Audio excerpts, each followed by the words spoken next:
The air above the Grand Canyon rim crackled with the frantic energy of a world teetering on the brink. Colonel Davidson, his face etched with lines of worry deeper than the canyon itself, stared at the flickering monitors in the command tent. The feed from the body cams of Alpha and Bravo companies was a chaotic blur of muzzle flashes, crimson splattered cavern walls, and the horrifying jerky movements of the creatures. The audio was worse, a deafening roar of gunfire punctuated by the screams of men, and something else, something inhuman that grated on the sanity. "Casualty report!" Davidson barked, his voice strained. A young sergeant, pale and sweating despite the cool night air, fumbled with his tablet. "Sir, confirmed KIA. 15 from Alpha, 21 from Bravo. Wounded, approaching 50% for both companies. They're being overwhelmed, sir." Davidson swore under his breath. He'd watched the initial reports with a detached professional interest. Now, staring at the real-time carnage unfolding miles beneath his feet, the scale of the disaster hit him with the force of a physical blow. This wasn't a localized incident. The fragmented, panicked reports from Europe, initially dismissed as isolated outbreaks, were now coalescing into a terrifying pattern. The Grand Canyon wasn't just guarding a secret. It was a single entry point to a global nightmare. He picked up the secure line to General Hayes, the commander of the newly arrived Marine Expeditionary Force. "General, situation critical. Alpha and Bravo are taking horrific casualties. The creatures, they're unlike anything we've encountered. They're not just killing, they're taking them." Hayes's voice, usually gruff and decisive, was tight with grim urgency. "Understood, Colonel. We're moving in now. First wave of Marines are deploying from the CH-53s. We'll hit the cave entrance in 5 minutes. Tell your men to hold.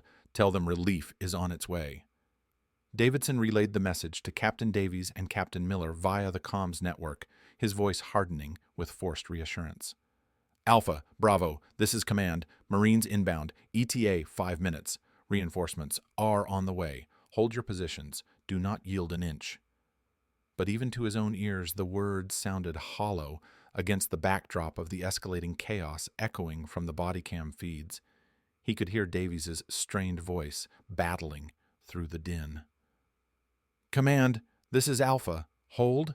Sir, we're barely clinging on. They're pulling men off the line, dragging them further into the cave. We need immediate evac of the wounded and everything you've got." From within the cavern, Captain Davies, his face smeared with grime and blood, some his own, most not, fought back a wave of despair as he heard Davidson's message. Hold? How could they hold? They were down to a fraction of their original strength. He glanced around the makeshift defensive position. The cavern walls were slick with gore, illuminated by the flickering beams of dying headlamps and the sporadic flashes of grenades. The air was thick with the stench of blood, burnt gunpowder, and something else. Something sickly sweet and rotten, emanating from the pulsating vines and the creatures themselves. He saw Sergeant Jones, his face a mask of fury and grief, ripping through a vine with his combat knife, desperately trying to free a young guardsman who was still alive, though barely conscious, his eyes rolled back in his head. The vine pulsed, thick as a man's arm, anchoring itself deep within the guardsman's chest. Jones hacked and slashed, but the vine seemed to constrict tighter, squeezing the last vestiges of life out of the young man. "Damn it!" Jones roared, finally severing the vine. The guardsman slumped to the ground, his chest a gaping, pulped mess. Jones cradled the lifeless body for a moment, then slammed his fist against the cavern wall in a paroxysm of rage and grief. Davies pushed through the press of exhausted, desperate soldiers. He needed to maintain some semblance of order, some flicker of hope. "Miller! Bravo! What's your status?" he yelled over the cacophony.